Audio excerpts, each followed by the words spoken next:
Bioethics Colloquium series hosted by Trinity Evangelical Divinity School.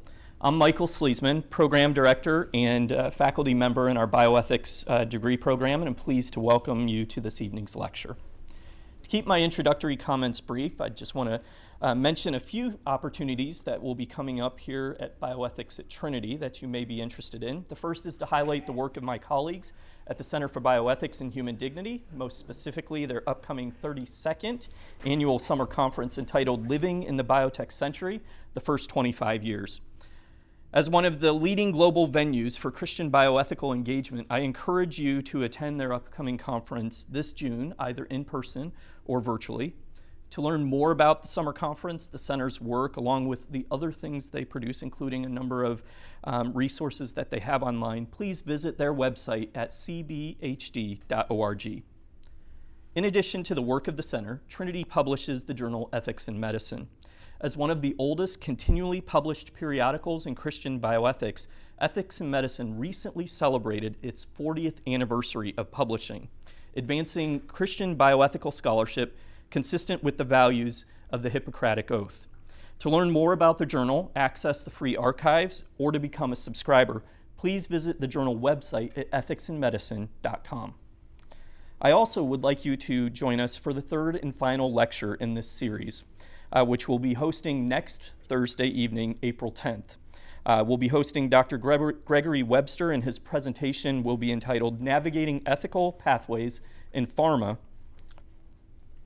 More information about next week's virtual event will be available via Trinity's event calendar and the Eventbrite registration page. Now, a few housekeeping matters for this evening's lecture. Dr. Jaggard's presentation will last about an hour, followed by Q&A. Those joining us remotely, you can submit your questions at any time during the presentation via the chat function on the YouTube Live. Once Dr. Jaggard concludes his presentation, we'll get to as many of the questions that are posted there as our time will allow before our 8:30 conclusion. For students in the Bioethics Colloquium class, we will reconvene. For those meeting here in person, we'll reconvene in the CBHD conference room. Those joining remotely, we will rejoin via the Zoom session approximately 15 minutes after the completion of the lecture. So if we finish at 8:30, we'll rejoin at 8:45. Now to this evening's lecture. Our speaker, Dr. Peter Jaggard, is a longtime friend of bioethics at Trinity. He's an alum of TEDS, having completed his master's in Christian thought with an emphasis in bioethics. And for many years, he's served and continues to serve as a member of CBHD's advisory board. He's also been a regular speaker at CBHD events over the years, and we're very pleased to have him here again this evening. Dr. Jaggard is a board-certified specialist in internal medicine and geriatrics. He's also a certified medical director and has practiced in the North Shore area of Chicagoland for over 41 years. He is currently practicing exclusively in the post-acute and long-term care continuum. He has written, presented, and published on a variety of topics related to the care of older adults and end-of-life ethics. I think of a lecture he gave a few years ago to a group of students exploring issues of memory care, sexuality, and consent, I believe was the topic. So often very stimulating conversations that he's challenged our students with. More recently, as the state of Illinois has become involved in conversations about physician-assisted suicide and medical aid in dying, Dr. Jaggard has been involved directly in these conversations, both testifying before the State House a few weeks ago, along with my colleague, Dr. Matthew Epinet. And he's also written several pieces on the topic to address concerns related to this important issue. And these will serve as the basis for this evening's lecture. Would you please join me in welcoming Dr. Jaggard back to our campus as he presents Should Doctors Prescribe Death? Semantic, Social, and Spiritual Aspects of the Assisted Suicide Debate.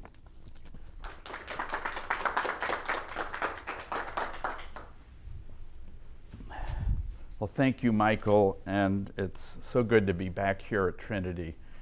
Back in the mid-90s, John Kilner, actually it was my wife who spoke to me about John Kilner's work up here because she and John's wife worked together in a church ministry. And John was a pioneer, and we are so grateful for the work he's done here at Trinity. And it was John and Ben Mitchell and Nigel Cameron, sort of the Trinity there when I was going through my program. And now that work is being carried on in a wonderful way by Michael and Matthew and Brian and Anna and others that help with the staff here. So Trinity has been at the forefront of bioethics from a Christian perspective for decades now. And we are so grateful as a couple, and our church is so grateful for the assistance that Trinity gives, that the CBHD gives to churches on these sometimes very difficult questions of bioethics.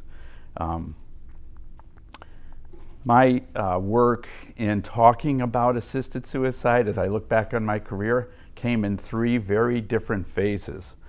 I gave a talk at a hospital out in Barrington back in the mid-90s when Oregon was considering assisted suicide, and there was very little data available to look at the experience of assisted suicide and how it impacts a society. And yet I took the best I could do. There were some surveys of doctors' opinions, and there was some data from the Netherlands that had some problems and in terms of the actual reporting. But we did the best we could trying to reason through that. Then came the mid-teens, the 2010s, and that's when the majority of the jurisdictions in the United States that have legalized it, the 10 states plus DC, sort of came in that period of time from around 2013 to 2021. And at that time then there was at least the Oregon experience, but still not the kind of data that would be helpful. And then came this last year or two. There's been such a rush and such a push to expand assisted suicide in many other states, and also to expand it in those that have legalized it. And I was sort of surprised at the difference in the amount of information we have been able to gather and how that makes the argument much more robust. And we have to be aware of the arguments for and against assisted suicide in order to converse with our colleagues that may be on the fence, or our patients that may wonder about it. I want to thank, in addition to Trinity Bioethics, I am so grateful to you all. I want to thank a colleague, Dr. Rick Sams, who's a Georgia doctor, who also, I believe, went through this program. He contacted me out of the blue a year ago to say, I saw your article about stopping eating and drinking by advance directives. It was published right next to my letter. And I said, oh, yeah, I saw your letter, and I thought it was great. And he said, would you like to work on an article on assisted suicide? And I said, sure. And Rick and I hadn't even met, and we published an article before meeting, and then we published 2 more. And it's sort of a serendipitous example of how God brings fellow believers together in a common mission, not just arguing against a position, but arguing for a life-affirming, what John Kilner always referred to as a life-affirming alternative. And I think that's such a great phrase. So, but this is a difficult topic with strong emotions on both sides. I am opposed to assisted suicide, but in no way do I want that opposition to minimize my recognition of the suffering that anyone going through terminal illness or chronic illness or chronic disability is experiencing. And so it's understandable the appeal of an approach such as assisted suicide. I hope to present some data, a few relevant cases, and the collective wisdom of some respected voices on what is much more than a scientific or a medical question. And so as we think about these things, it is a difficult and deep subject. So I just want to say a quick prayer at the beginning then. Lord, I just pray that the words of my mouth and the meditations of our hearts would be acceptable in your sight, O Lord, our rock and our Redeemer. And may you be glorified, and may the rock who is our Redeemer, Jesus Christ, be glorified in his name. Amen. Okay, so my title is Should Doctors Prescribe Death? There's 4 words there. Should makes it an ethical question, and it's always good not to state an ethical position first, but to state the ethical question that you want to stake out your position on. So should is meant to refer in an ethical way Doctors. Well, you know, the medical world is a lot bigger than doctors now. It includes not nurse practitioners, it includes physician assistants. And in some jurisdictions, it is legal for those other disciplines to prescribe assisted suicide. So, but I do that, number one, because it's a shorter word on a big slide. But number two, to kind of recall to us the profession of medicine as it ought to be. There's been a lot of what I call deprofessionalization of medicine, and so doctors have strayed away from the historical autonomy they had professionally, and most are employed now. Should doctors prescribe? And prescribing is what this is about, this question, assisted suicide. What is it right to prescribe? And it gets into the area of prescriptive authority and what a prescription means. Is it just a suggestion by the doctor? Or is it something the doctor is saying, yes, you should take this? And then death. We're not talking about dying. We're talking about death. That's an important distinction, and we'll get to that. So there are semantic, terminology. I majored in philosophy, so forgive me. I like to go right to definitions and get to the grounding of what we're talking about for clarity's sake. Semantic aspects to this debate, but the biggest portion of this talk will look at the social or societal level of aspects in the debate, and then finally the spiritual aspects of the assisted suicide debate. Yes, I am a Christian. Yes, CBHD is a Christian institution. But all but the last argument will be secular arguments that are accessible to people who may not necessarily affirm the Christian faith. So I will be looking at good reasons why a society in general should not legalize assisted suicide. So this is the overview then that I just mentioned, and we'll work through. The handout will take you through the outline of arguments. Disclosures, I have no relevant financial disclosures. You don't make a lot of money by arguing against assisted suicide. But however, we must state that as a physician. Secondly, though, I also have to make this statement. I am going to be talking about some medications that are used in assisted suicide, and I must say to you that there is no FDA-approved medication for the purpose of assisted suicide, and as such, any mention that I make of the use of these medications for the purpose of directly causing death is an off-label use. That means not approved by the FDA. And it does not in any way constitute an endorsement by me, of course. Thirdly, here's my theological summary of what I believe, and I'm not going to read this. Okay, but I want to emphasize, like Trinity's statement of faith, that we ground our beliefs on what is right and wrong on the existence of an all-powerful, all-loving, all-good, holy God. And he has revealed himself both in his word, the Bible, and in the person of Jesus Christ. And it is only in the work of Christ on the cross, which we're going to celebrate in a couple of weeks, and his resurrection from the dead, that we can have hope in the face of death and be freed from our fear of death, which is an important spiritual theme that we'll touch on near the end of the talk. So the death and resurrection of Christ are central to the Christian position on how we view human life, both its worth and it's the reason we are created and what happens after we die. So we're going to look at the introduction here. What's the state of the issue?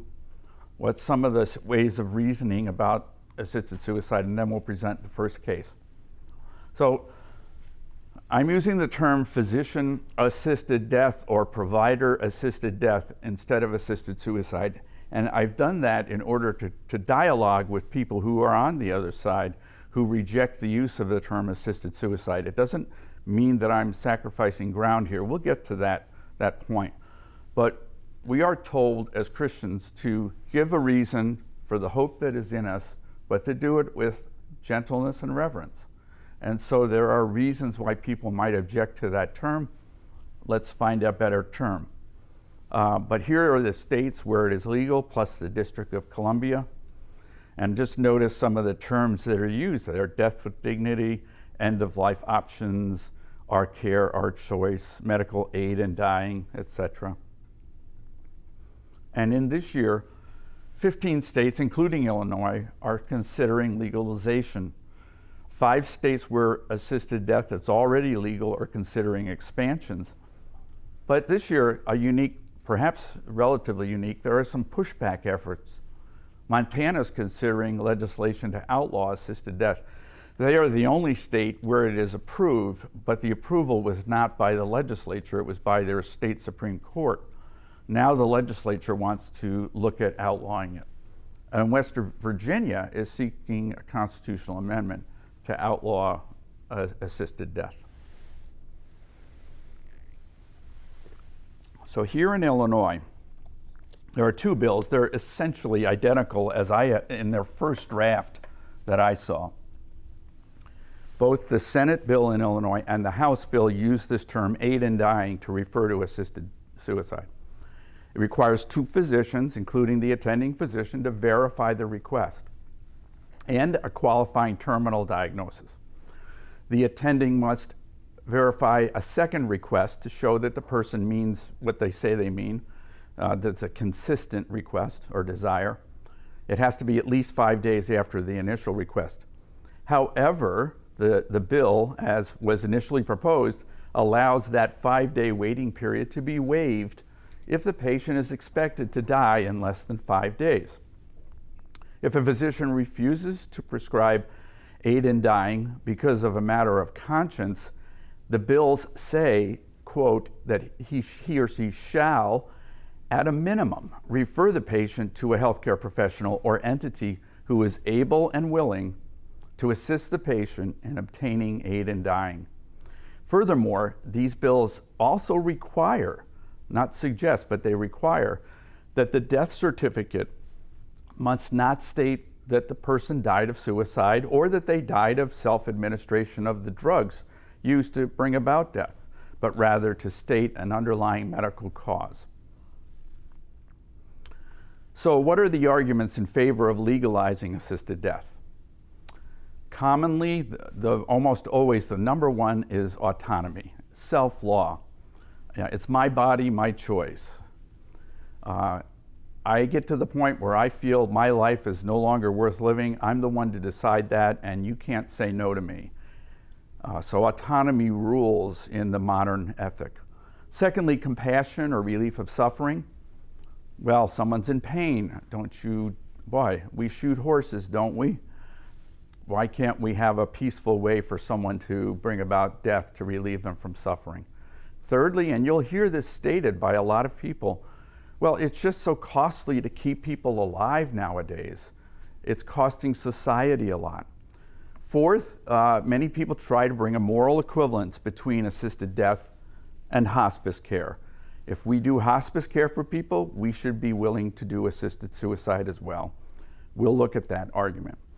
And then another one finally is it's always been done, we just haven't officially legalized it. Doctors have snuck prescriptions to people or snuck them some doses of medicine that if they've said they want to end their life, and doctors comply with that quietly. Here are some of the arguments against legalizing assisted death. By no means is it all of them, but I'll be touching on some of these. Terminal suffering can be addressed with hospice care without taking the life of the patient.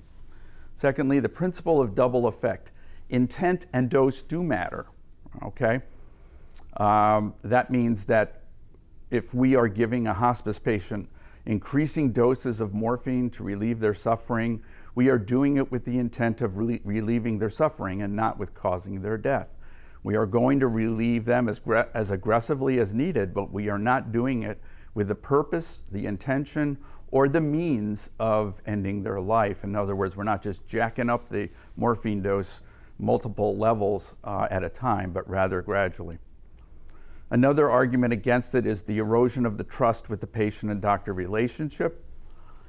Next is the slippery slope. We'll look at that as some of the data has come in now that illustrates that that's a real concern.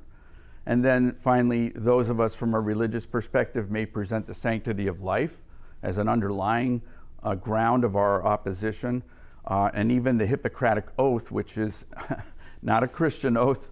And those Greek gods were rather a, shall we say, very arbitrary and capricious group of people with a lot of jealousies and of course mythological figures. But Hippocrates wrote his oath seriously in the sense of being accountable to whatever the divine being, whoever the divine being was, because he did not want to take human life. So our sources of evidence, I mentioned earlier, case reports. Case reports are very helpful in telling emotional stories and swaying people's opinion, perhaps. So they may be looked at as just anecdotal. In other words, they don't prove a point statistically. However, they are very important in understanding the human dimension of suffering and the human response of compassionate care. Data, as I mentioned, it's accumulated more. We'll look at some of the important data. And then finally, wisdom. We need the wisdom of experts in end-of-life care. We need to listen. Some of the ancients, we're not going to look at a lot of those, but Hippocrates is an ancient one. And then, of course, Scripture. We'll get to that in the spiritual aspects. All right, case one. This is a real case. Bob, not his real name. Several years ago, this case was. 93-year-old resident in an assisted living facility with a past history of throat and prostate cancers that were in remission, perhaps cured. He suddenly developed a fracture of his mid-thoracic spine. That's one of those vertebrae that's overlying the heart shadow there, right in the middle of the big dark area, which is the chest. Workup showed that not only did he have this compression fracture, he had new tumors in his lung and in his retroperitoneum, the body space where the kidneys are, and also a new collection of fluid around one of his lungs. Upon returning from the hospital to our nursing home for rehab, he continued to have excruciating pain. And on my first visit to him, as soon as I walked in the room, essentially, he said, "Doctor, can't you just give me a pill? Can't you just give me a pill?" What do we do with that request? Well, we're going to get to that, and we'll get to the outcome of this case towards the end. But at a minimum, such a case requires us to allow Bob to have the time to process and understand what he means by his request. We don't just take it at face value. He didn't even say, "Can't you just give me a pill to die?" He literally just said, "Can't you just give me a pill?" Notice the ambivalence about mentioning death. Notice the almost denial of mentioning his intention. He just wanted a pill. Well, what he needs is time, yes, and he needs attentive, compassionate care by an engaged palliative care team. Now, palliative care just means a team that relieves symptoms, okay? It's like hospice, but it's for people who are not terminal, not imminently dying. He also needs a serious illness conversation with his physician. Now, I made it plural at the end. In my experience, most people cannot understand their illness and make a serious, informed decision based on just one conversation, no matter how long that conversation is. It often takes 2, 3, 4, 5, in some cases 10 or more conversations. And it might even be an ongoing project over months or years to understand fully what that individual wants in terms of their medical care. How aggressive do they want their care to be? Are they interested in going back to the hospital? Do they believe in life support, etc.? And if desired, does Bob want hospice care?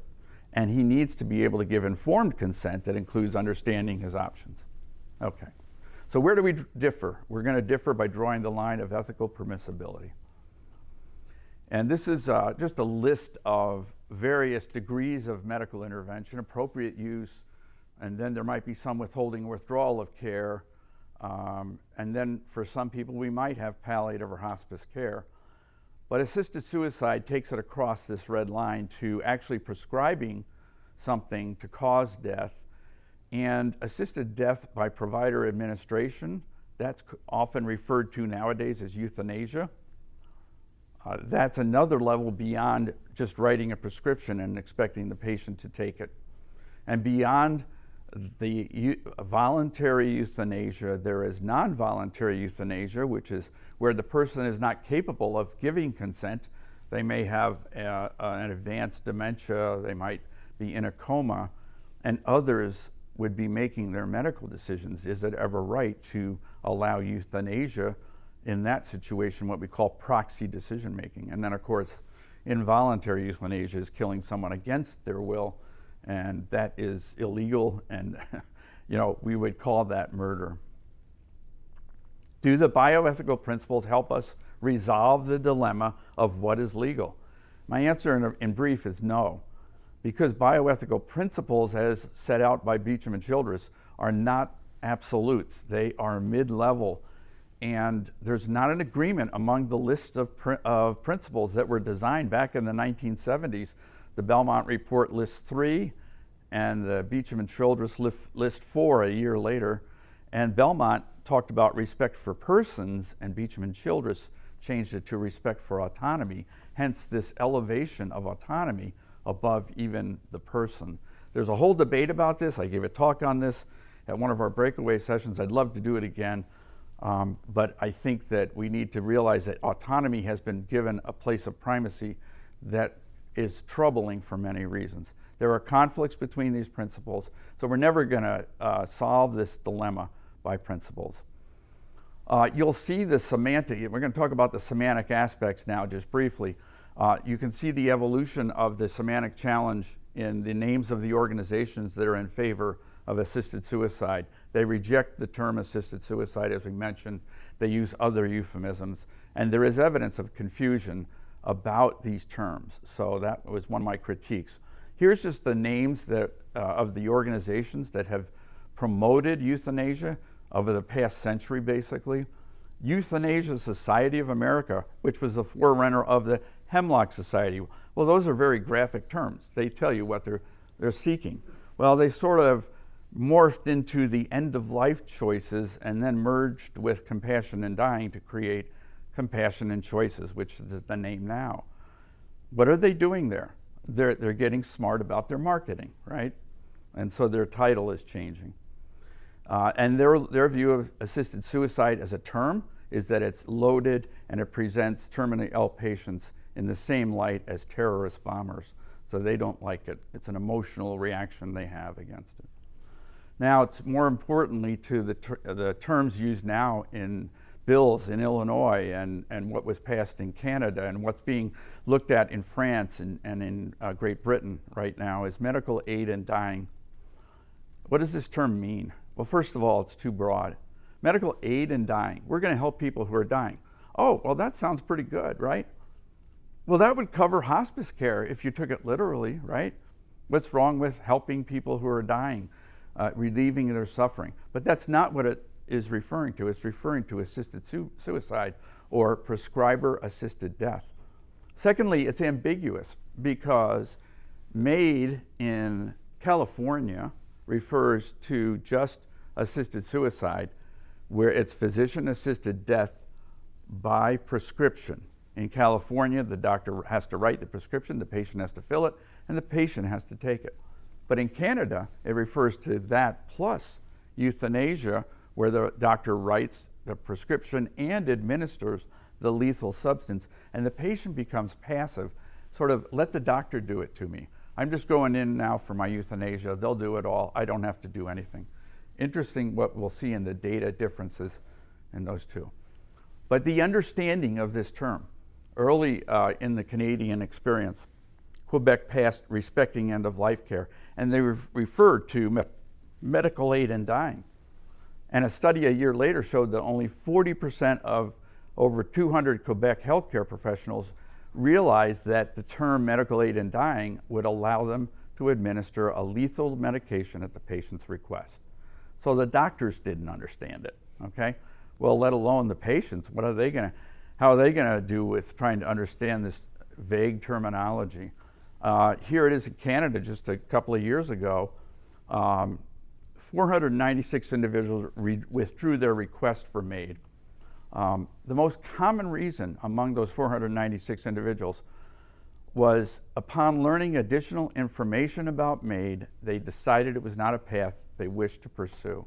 So what does this tell us about the state of informed consent and patient understanding in regards to MAID in Canada. It's very concerning. Well, here's something that helps us understand it, at least as physicians. On the left is a list of 5 medications, and the usual dose we give when we're using them for therapeutic, normal medical purposes. Digoxin, that's a heart medicine. Diazepam, that's Valium. Morphine, that's the big center of the picture here. Amitriptyline, which is an antidepressant, and phenobarbital, which is a sedative. They also give a couple of drugs at the bottom to prevent nausea, because this whole mix of drugs is very nauseating. It tastes very sour.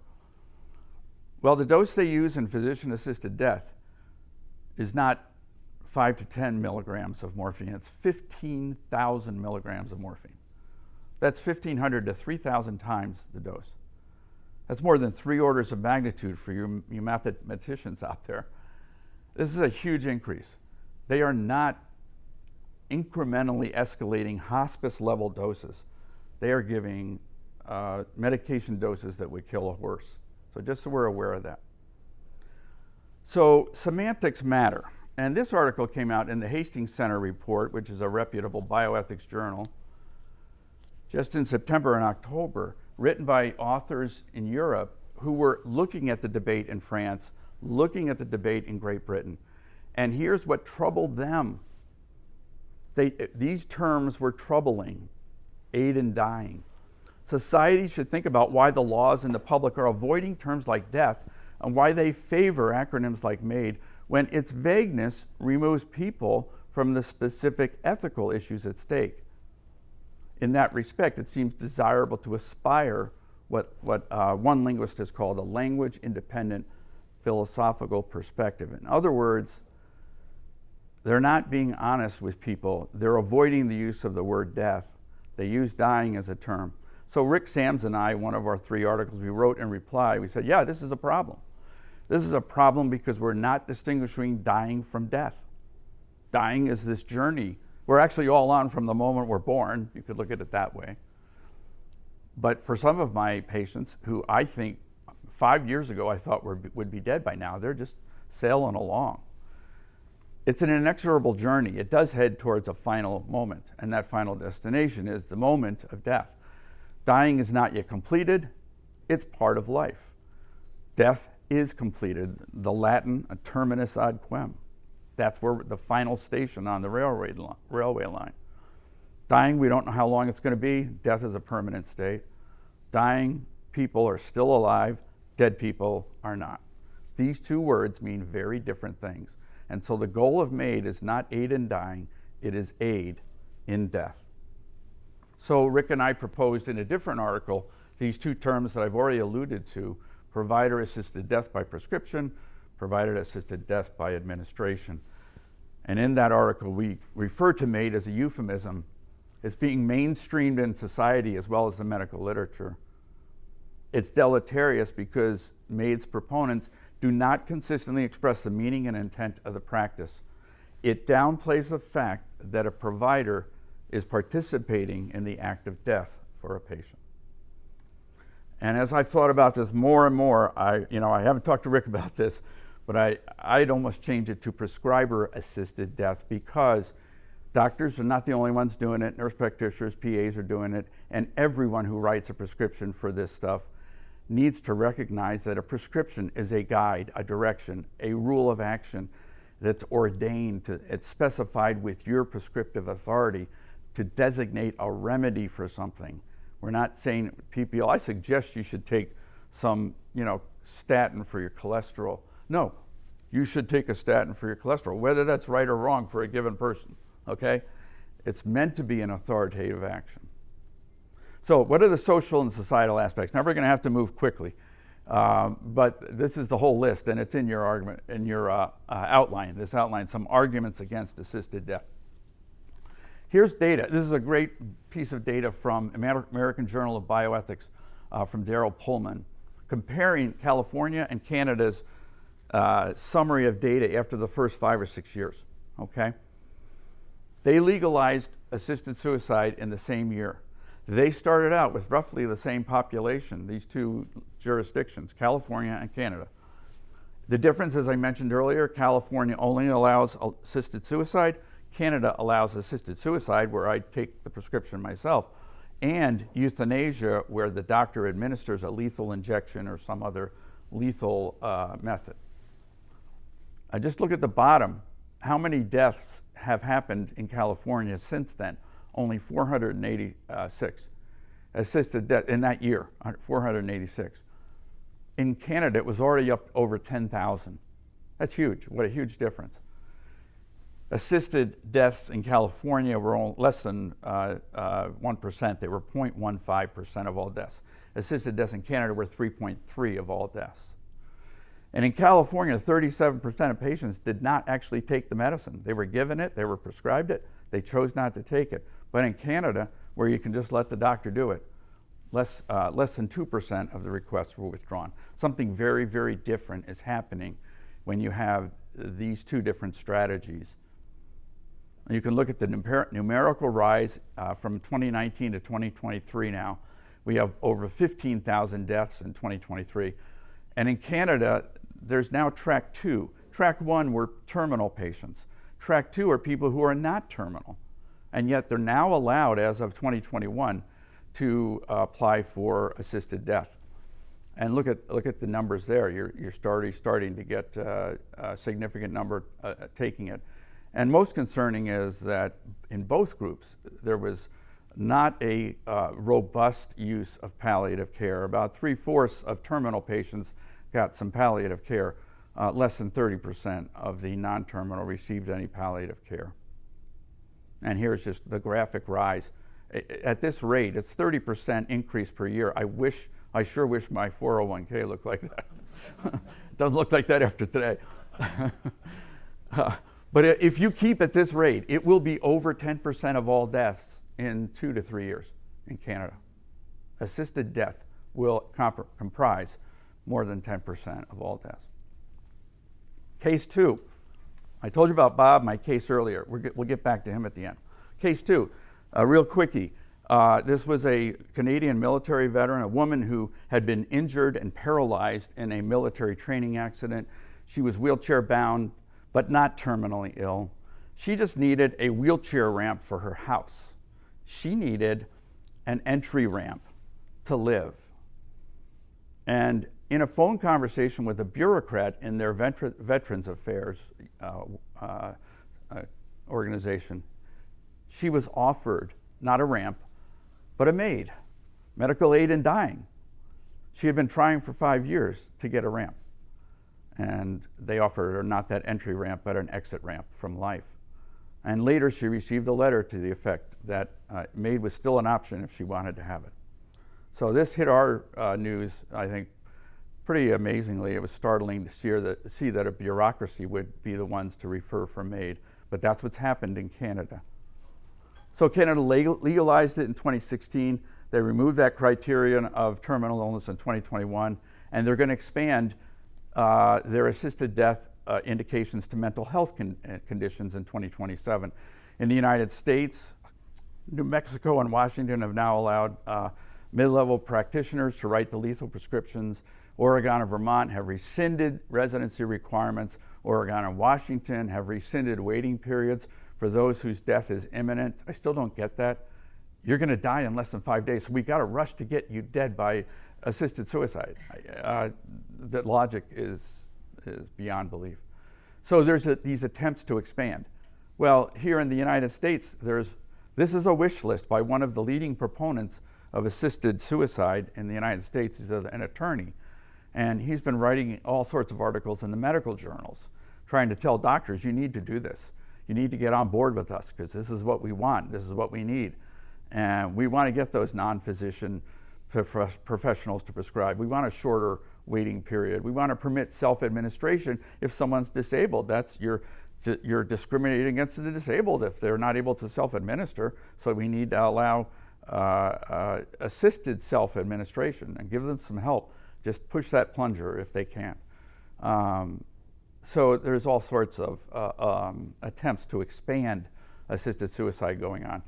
David Brooks writes this about Canada, and this is a great article in The Atlantic, The Canadian Way of Death. He writes a lengthy essay about what's happening up there, and he basically says that the lines between assisted suicide and straight up suicide, if you want to call it unassisted suicide, are blurring. You know, debates are arising. Which lives are worth living? And people are feeling guilty for wanting to live. Here's case 3. This is Nicole Schroeder. She's a university professor in New Jersey, professor of history and the history of disability, and she herself is disabled. And she writes this wonderful article, again, this was written in January of this year, online. The Disability Visibility Project is where you can go to find this, disabilityvisibilityproject.com. And she said basically doctors are they're not really concerned about what bothers her each day, which is her joint dislocations, her gastroparesis, the stomach doesn't move well, orthostasis, her blood pressure drops when she stands. They're more concerned with, do you have vascular Ehlers-Danlos syndrome, because that's going to tell us you're more likely to die. And she wants help for her symptoms rather than them worrying about how long is she going to live. Those protesting against assisted dying laws, like her, are not asking dying people to suffer. The issue is not as black and white as people believe it to be.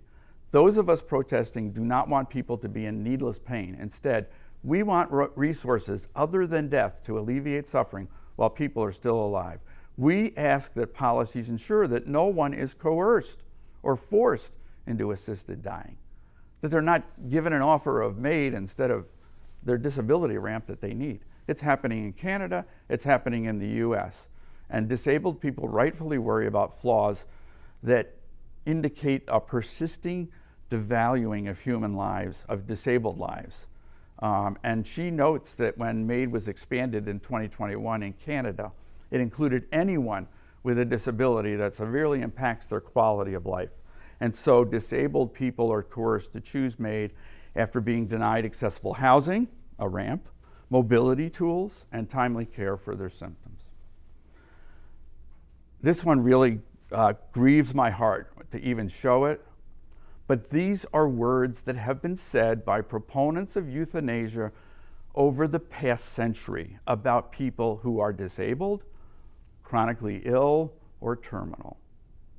They are already dead. They're human ballast. They are life unworthy of life. We should chloroform unfit children. They're no longer fit to live. Euthanasia is evolution in action. World War II will be a biological house cleaning. That was the co-founder of the Euthanasia Society of America.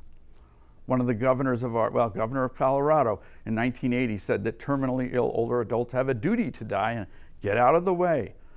Derek Humphrey, Hemlock Society, those who are near death have duty to die to free up resources. And then Governor Lamb again in 2013, not that long ago, a big article in the Denver Post that technical care for aging bodies creates a giant unsustainable burden for society.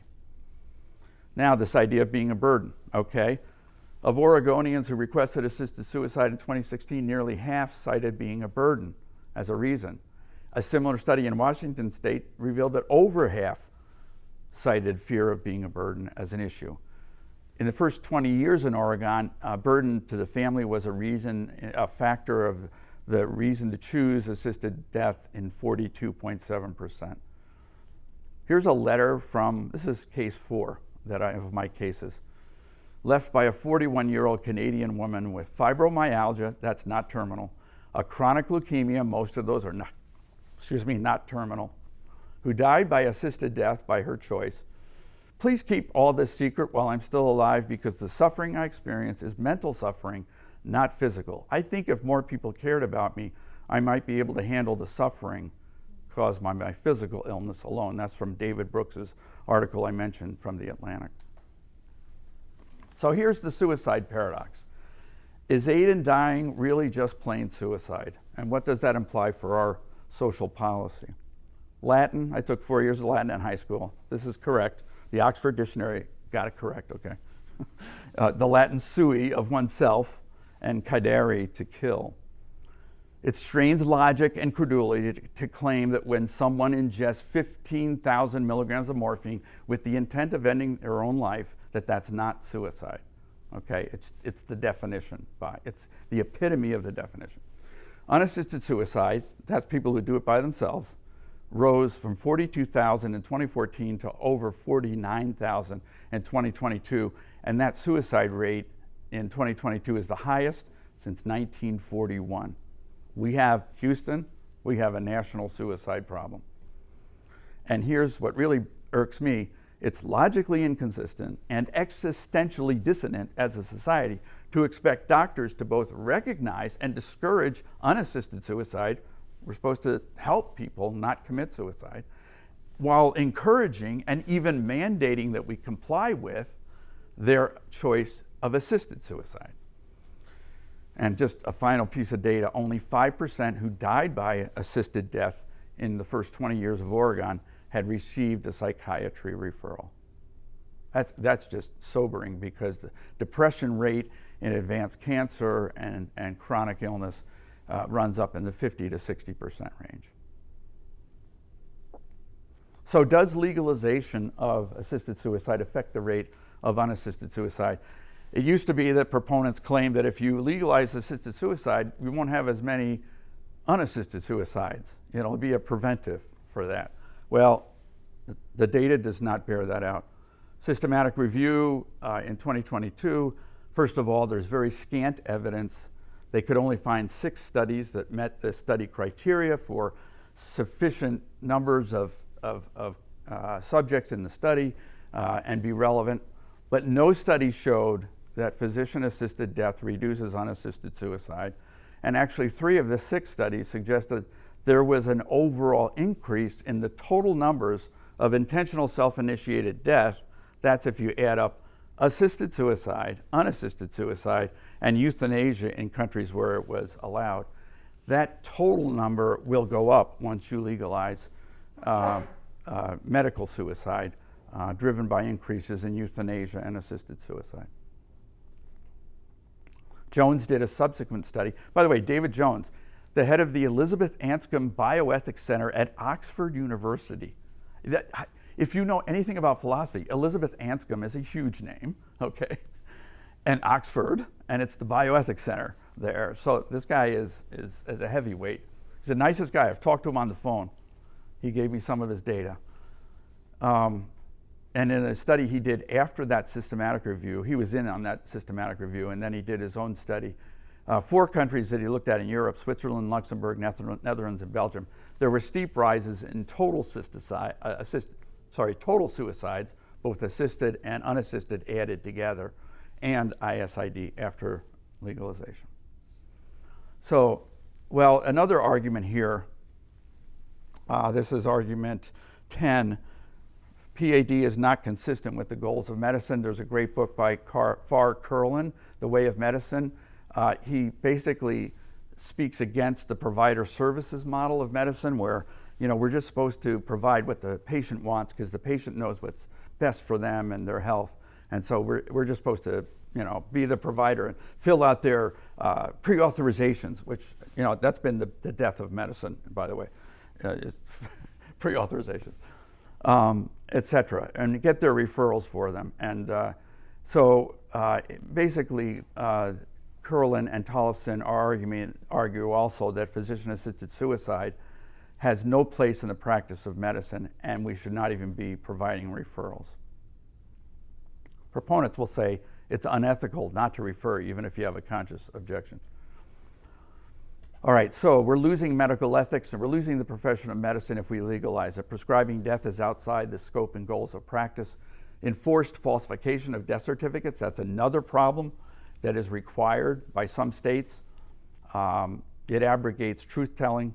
Mandatory referrals for assisted death compels physicians who have a conscientious objection to be complicit, and therefore we're destroying the practice of medicine as well as ethics. All right, coming back to this, the difference between California and Canada. Why do people stop their tendency to be ambivalent and withdraw a request in Canada when they're offered both options? They just let the doctor do it. This is another article by David Jones, a brilliant article about the paradox of what he calls heteronomy. It's not autonomy anymore. Euthanasia, letting the doctor do it, it cedes, it gives away the final power and thus the ultimate responsibility for one's death. to someone else, to the doctor. This is not autonomy. This is heteronomy, ruled by another, even if it is freely chosen. Euthanasia could be thought as the ultimate form of medical control. We're medically controlling death by making it happen when we want it to happen. This is not directed towards a patient autonomy, but a comforting heteronomy. And he calls it the ultimate form of medical paternalism. And if you really want to get a progressive very upset in medical ethics, you endorse paternalism. And it's one of their favorite attacks. This is paternalism. When I said that, we should, if older people who are demented and they are showing receptivity to an offer of feeding, so we should feed them as long as they want to be fed or show that they're receiving it. And I've been accused of medical paternalism by taking that position, okay? Well, by Jones's analysis, euthanasia is the ultimate form of medical paternalism. So are there constructive alternatives? Yes, there are. Secular first, and then we'll get to scripture towards the end here. There are social and societal interventions. We have to renounce the utilitarian view of human worth. People are not worth what they are simply because of certain functions. Their worth is intrinsic as human beings, as members of our species, okay? I'm just putting that out there philosophically. That's a metaphysical assumption, okay? But there are reasons why people will hold to that assumption. But there's also reasons when people object to it, like the utilitarian view. We need to affirm the intrinsic worth of all human beings, from embryos to emperors. That's how I closed my thesis, my taking in 1 Peter chapter 2 and looking at the respect for human life. Provide for the material needs for daily function for the disabled and elders. Yeah, like Nicole Schroeder said, we don't want death as the solution. We want practical means of living. Stop the rush to legalize PAD and re-examine the value of societal boundaries against PAD. The clinical interventions, we've talked about it, palliative and hospice care, and we need to use virtues in our care for the dying and address that loneliness epidemic that is causing the suicide epidemic, okay? Dame Cicely Saunders, the founder of the modern hospice movement, older generation from before mine, okay? You matter because you are you. That's intrinsic worth. You matter to the last moment of your life. And we will do all we can, not only to help you die peacefully, but also to live until you die. Not to die prematurely because of something that you want or demand or that we give to you. Diane Meyer, member of my generation, a nationally respected expert in hospice and palliative care and geriatrics. Patient despair and suffering should be met with a human connection and support to relieve suffering and improve quality of life, not a rush to put an end to things to reduce our collective distress at confrontations with finitude. Yeah, we've got to stop being afraid of death and start focusing on helping people to live before they die. Meaningful human connection, not poison, is the right prescription. Virtues of medical care, that's another talk I've given, and I think if I ever write a book, Michael, it'll be on the virtues of end-of-life care. Presence, being there, compassion, empathy, fidelity, faithfulness, practical wisdom, making difficult choices in behalf of the patient, courage, temperance, equanimity, bedside grace, humility. Here's a great talk I just heard at my annual conference of medical directors, Compassionomics, from an intensive care doctor from New Jersey. Get his book, Compassionomics, Steve Tresiak. Doctors miss up to 90% of opportunities to show compassion in an office visit. 56% of docs say they don't have time to show compassion. We spend more time looking at the computer than at our patients, right? 1 out of 3 end-of-life conversations in the intensive care unit had 0 expressions of compassion. Wow. And he gives this little clue. He says, I want you to know, if you say this, it only takes 40 seconds. You should say this to that person in the ICU or the family member. I want you to know that this is a tough time for you. I want you to know I'm here for you. We're in this together. I will be with you each step of the way. 40 seconds, and you've shown them compassion. And as Christians, we ought to have that awareness, right? Coming back to Bob. What about Bob? Okay, can't you just give me this pill? What about Bob? We had a serious illness conversation. It was clear he was asking about a lethal prescription, but it was also clear he was open to hospice and relief of pain and getting some therapy before he went into hospice. So we started with that, and we gave him, a moderate amount of opioids, got some therapy going. He started to walk. He started to walk around the unit. He met with old friends from a church group. He talked more freely about his death coming. I saw him 10 times in 44 days, and Medicare paid for every one of those. That's not overutilization. Bob needed that presence. He never again repeated his request for assisted death. A week prior to dying, his pain escalated. He took to bed. I think the compression fracture and the tumors were starting to cause the paralysis. He lost his appetite. We made him comfortable, and he died peacefully. So he needed sensitivity, active listening, a plan of care consistent with his goals, meaningful human connection, Diane Meyer, helping him to live until he died, Cecily Saunders, a peaceful death, an engaged team, and the virtues of care for the dying. And my position I stand on: palliate as aggressively as needed, yes, but never with motive or manner to kill. Well, finally, there is a spiritual aspect. PAD is more than a matter of life and death. It's a matter of life and death, but it's more than that. It's a conscious choice about ending one's death prematurely. So it's more than a medical, legal, or even an ethical issue. It's a profoundly spiritual matter, touching on what we believe about God and eternity and our purpose in this world. Diane Meyer says this: physicians often consider debilitated and older people to have a fate worse than death, to live in an impaired state. And that this may actually, the physician's fear of living like that, their own fear, they project that onto their patient, and it may cause coercion unconsciously for the patient to agree to a hastened death. And this is a travesty when physicians cannot see life as their patients do. I think Woody Allen captures it the best. I'll skip the Pascal. Pascal just says we put up diversions to stop thinking about death. What he says is not that I'm afraid to die. I just want to be there. I don't want to be there when it happens. So there's a fear of death. I think Psalm 23, we all know, even though I walk through the valley of the shadow of death, I will fear no evil, for you are with me. The presence of God and his guidance give us comfort in the journey when we're facing death. Philippians 1:21, to me to live is Christ, and to die is gain. And that is a perspective that has a special meaning in my family as we went through our own crisis when I was a teenager. Where is our anchor in the storm of life in the face of death? I experienced the grief of loss of my two younger brothers. One was a newborn and the other a victim of leukemia at age 12. I was 15 when my older of the two brothers died. More than 50 years later, my sisters and I cared for our mother as she chose hospice at home rather than the suffocating isolation of a COVID-restricted nursing home. She was at peace just being home with her family, awaiting her eternal home. During that time, I reflected on how both my parents had led us through those valleys of the shadow of death a half century earlier.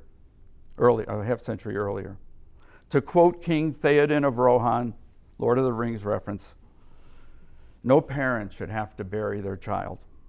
My parents did so twice. They are my heroes of hope in the face of death. They taught us the difference by living out the difference that the death and resurrection of Jesus Christ makes for someone experiencing death. I know of no other truth that so powerfully offers an anchor in the storm, hope in the face of grief, and victory over the valley of death, eternal life beyond the grave. There's no other story than that gospel of Jesus Christ. These are the foundational affirmations. We're made in God's image and have intrinsic worth. We're also, our atonement was paid for by the blood of Christ, of infinite precious worth. In addition to that image of God, that's how much God values us. Yes, death came through sin. We are frail and mortal, but Christ came to undo that curse of sin and death and to deliver us from the fear of death. Hebrews chapter 2.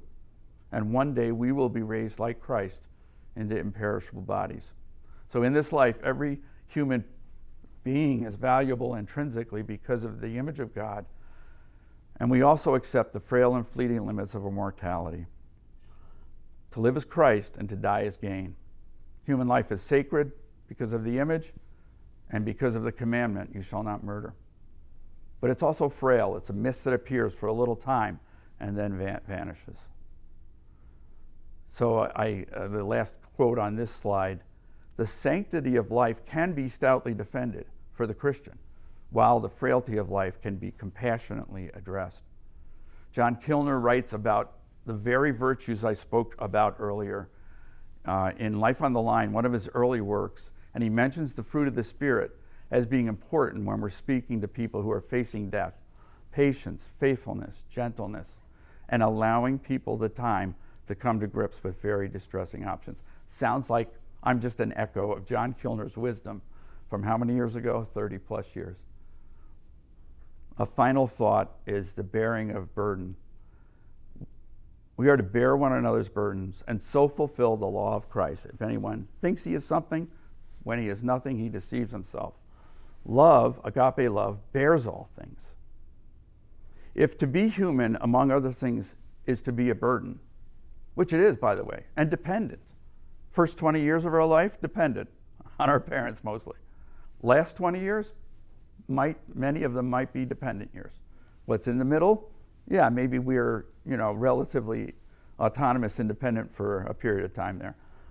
But if Christ is our ultimate human and human example, then bearing the burdens of others as a fulfillment of his law of love is the most fully human act we can ever offer to others. He was the ultimate burden bearer on the cross, and he is our model to bear the burdens of others. Should we prescribe death? That's our original question. This is a question for society as a whole. Weigh the merits, weigh the demerits. Are you coercing people into it? Are you devaluing the ones who cannot speak for themselves? Christians need to have a voice. We need to engage as salt and light, because assisted death is a grave offense against God's law and biblical ethics. Proverbs tells us not to move an ancient boundary stone or encroach on the fields of the fatherless, the needy, for their defender is strong and he will take up their case against you. The Hippocratic Oath is an ancient boundary stone. So is the Ten Commandments, thou shalt not murder. We should not go outside of our lane. But there was Noah even before Hippocrates, even before Moses. And the law that God laid down for Moses, Genesis 9, from each human being too, I will demand an accounting for the life of another human being. Whoever sheds human blood, by human shall their blood be shed, for in the image of God has God made mankind. This conveys accountability for how we treat our lives and others, but also a transcendent basis for the intrinsic worth of all persons, the imago Dei. So our take-home messages are here. I won't, for the sake of time, go through them all. You can see them on your handout. But thank you for listening. And my conclusion is doctors should not prescribe death nor be forced to be complicit in it. Not exactly a mathematical proof, but it is the best I could come up with for tonight. So thank you all for being here.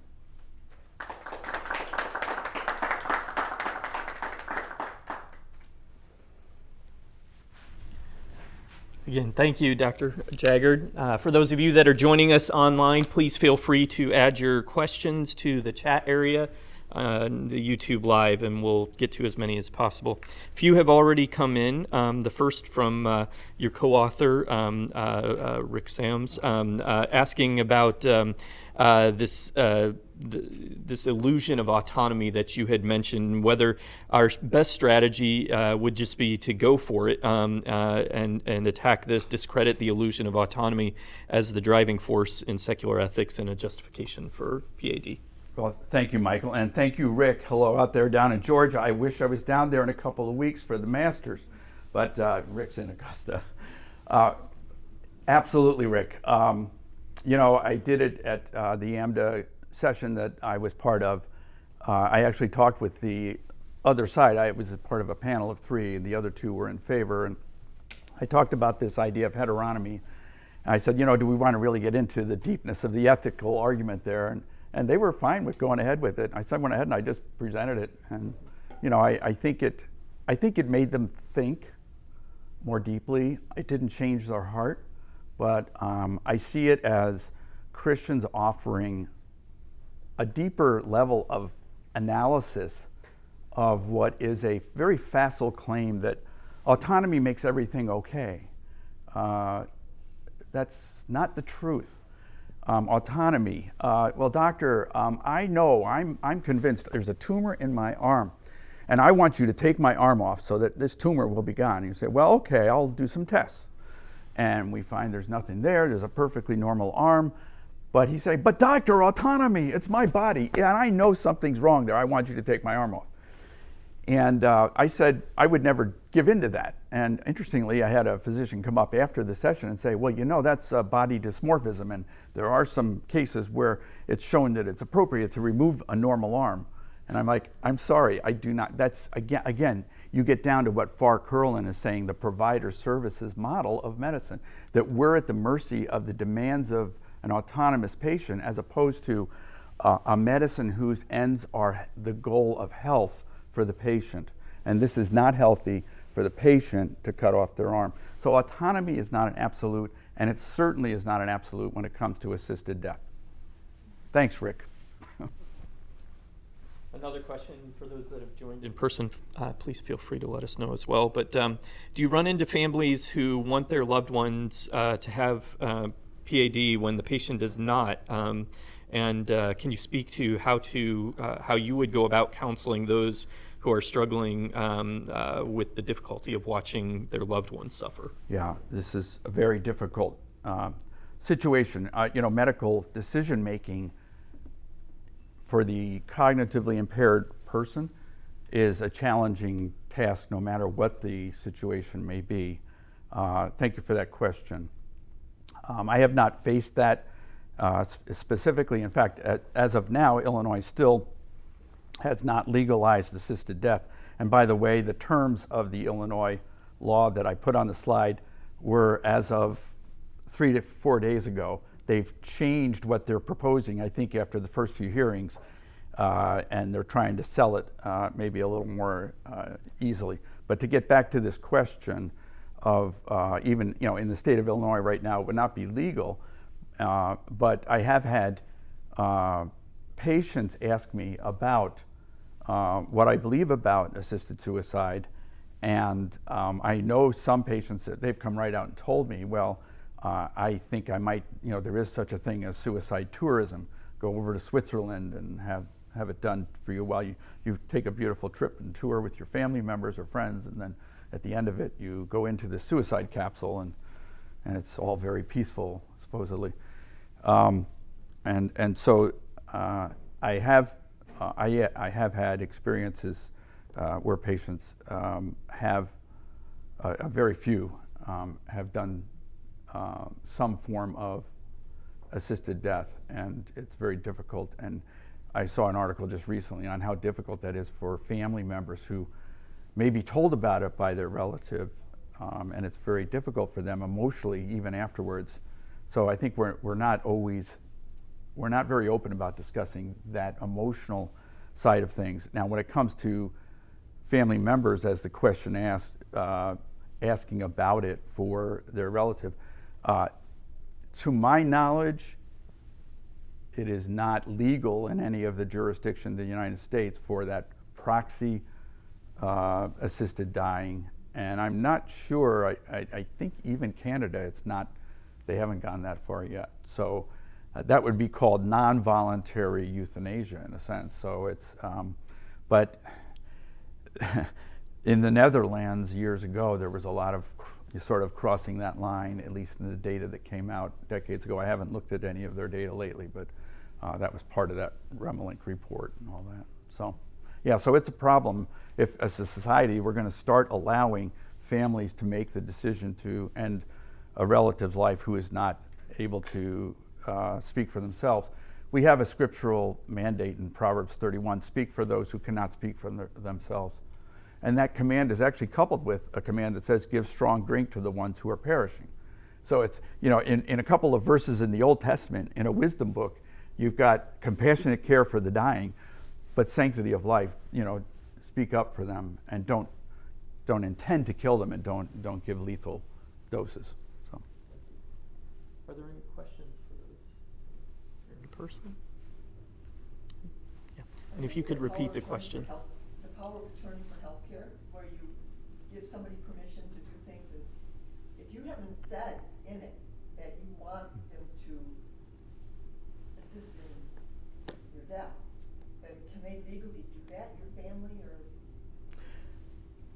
Well, actually, yeah, so you're asking the question, could a power of attorney for healthcare authority, the agent in that, under that legal rubric, are they entitled to ask the medical establishment to put their relative to death? Currently, no, not in any jurisdiction I know of in the United States, but that's not to say it couldn't, down the road. There's a real slippery slope going on here. Obviously the terminal requirement in Canada has gone by the wayside. I believe that's one of the issues being debated in California, is that you don't have to have a terminal requirement. And once you start expanding assisted suicide beyond those guidelines, it's like anyone who feels that they're just not happy with their life can do it. And the counterpart for the incapacitated patient, should we ever cross that line from voluntary to non-voluntary, non-voluntary euthanasia, that's a tough line even for the proponents to want to cross, it seems. But if we have a few decades of nationwide assisted dying like they have in Canada, it's going to be real easy to run over that line. That's part of the slippery slope. Once you think that it's okay for doctors to prescribe death, then all this other stuff are just secondary arguments. If you give away that bright red line, it's okay for doctors to write that lethal prescription, then it's going to cascade downward from there. Yeah. Do these things go on to any ballots that, did I miss this in Illinois that said, do you agree with assisted, suicides? Is it legislative? I mean, did I miss that somewhere? Thank you, Joan, and good to see you, Joan and Rick. Okay. They're very sneaky the way they, roll this out. I was not involved. I've never gotten onto a legislative hearing before of any kind until this year, until just about a month ago. And,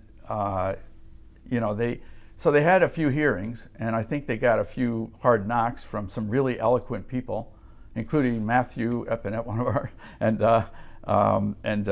some of the disabled leaders in the disabled community who are the voices. And so they come back with a revised bill, but we haven't seen it yet. They've apparently created the revised bill, and they will roll it out sort of a day or two or three before the hearing. And you're scrambling with, you don't know when the hearing is going to be. And, I got a job as a doctor. I got a day job. And if you go online on Zoom, you don't get treated as well as if you go in person. Well, if they have it in Chicago, I could go to it, but am I going to traipse down to Springfield? How am I going to get the time off and all that? But these things matter. There's debates at every level. I was just thinking about this, and I was talking about this before. This issue is being debated in academic medicine, in journals. That's where Rick and I got involved this past year, writing articles in journals, okay? It's being debated in state legislatures and the hearing process that each state has. But no, it's not a referendum. We don't get to vote on it. Unless maybe like West Virginia, we rose up and said as a state, hey, we're going to put this on a referendum. We want to overturn the law if it ever gets, put into place, and put something in the Constitution of Illinois that we don't want this, in our state. Now, Illinois is pretty much deep blue. Okay. However, I have found that there's a lot of crossover on this issue. You can't characterize this as just a red-blue issue. There's a lot of uninformed people on the red or right side or whatever, just as, there's a lot of passionate people who are active, and the same on the other side. And I think when you really start to think about, what is being done, 15,000 milligrams of morphine, it's going to, be a 5-day waiting period when 37% of the people in California end up not taking it. That suggests a huge ambivalence. Somebody who says to a doctor, I want to have this option, isn't really thinking, I want to do it. Well, who's going to help walk them through those weeks and days after they have it in their hand? And by the way, what's going to happen to the diversion of those substances? 15,000 milligrams of morphine. Are they going to bring it back somewhere, or is it going to just sit somewhere, or is it going to be found by a kid, or is it going to be sold on the street? I mean, there's all sorts of questions that come up. And do we want a society where doctors lie on death certificates? Do we want that? If insurance isn't going to pay out on a suicide, then you do want it. Right? Exactly. That's exactly part of it. Yeah, it is. Yeah.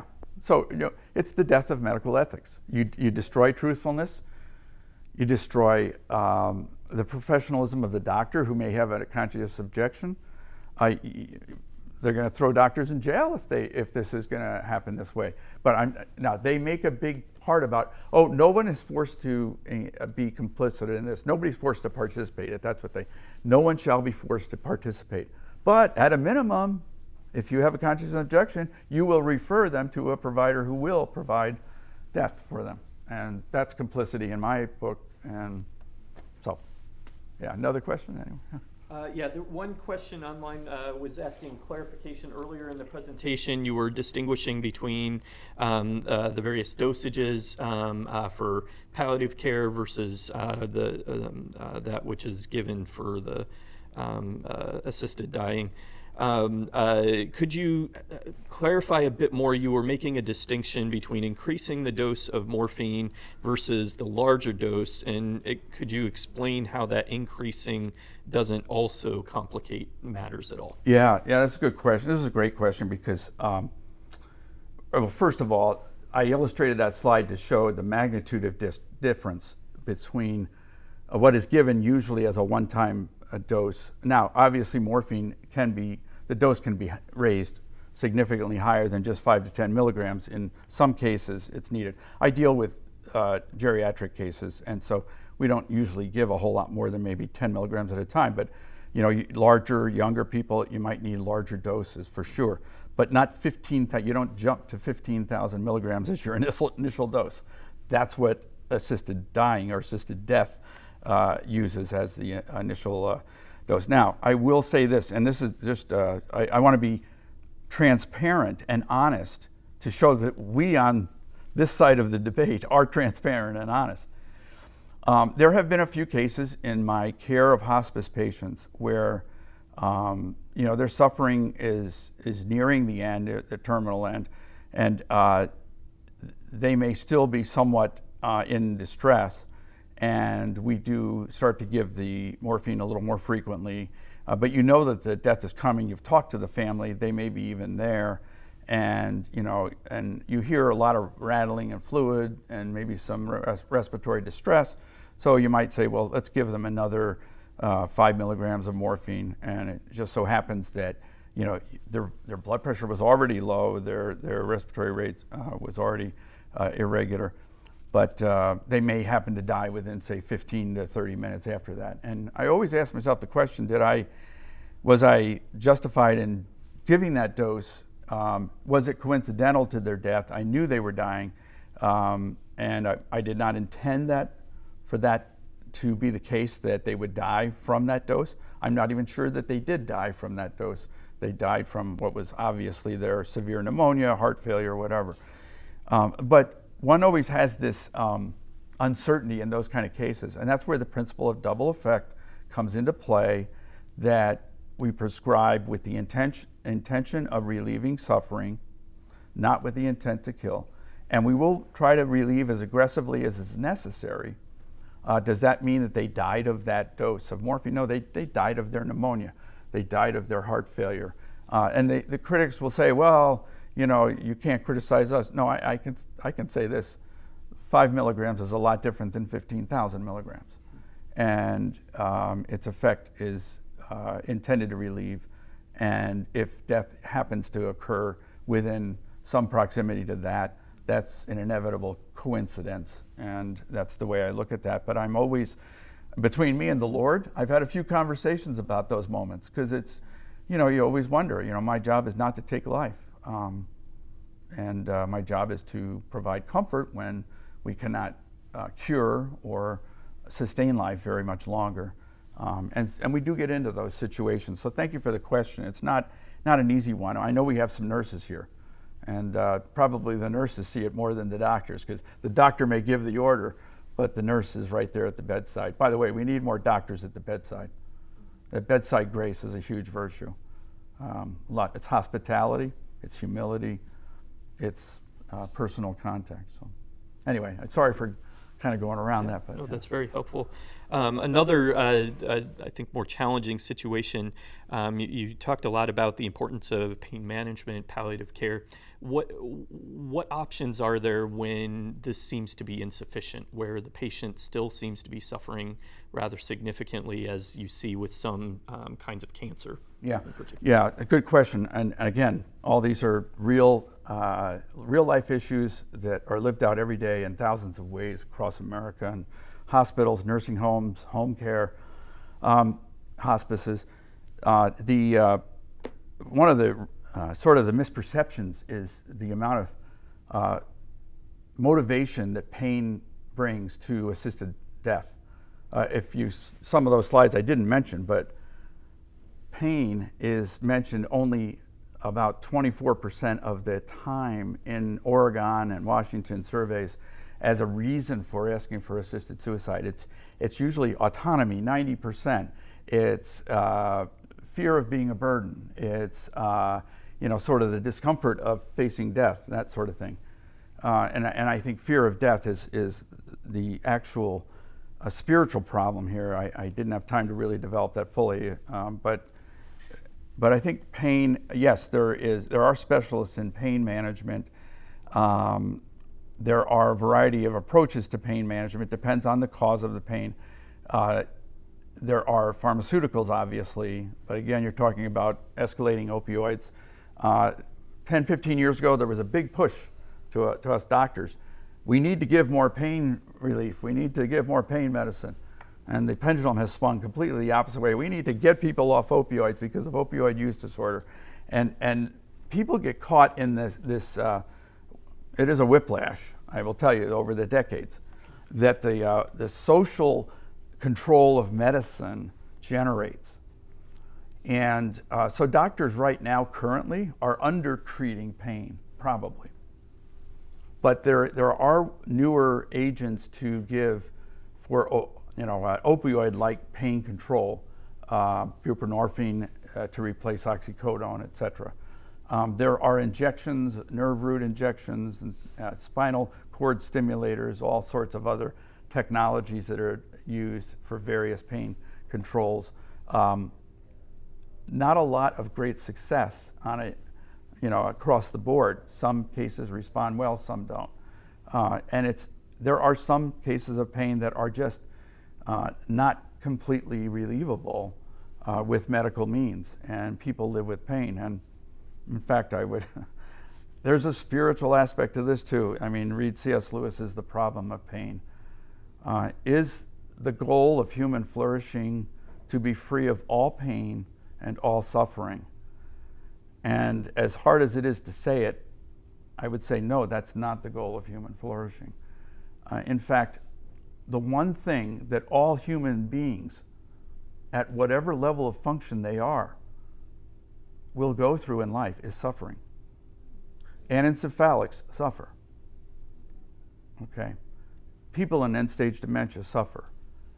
And the question is, the spiritual aspect of this situation is, what do we do with our suffering? Where do we take it? Where do we go? And the Lord rewards those who have suffered and endured and done so with honor of honoring him and his word.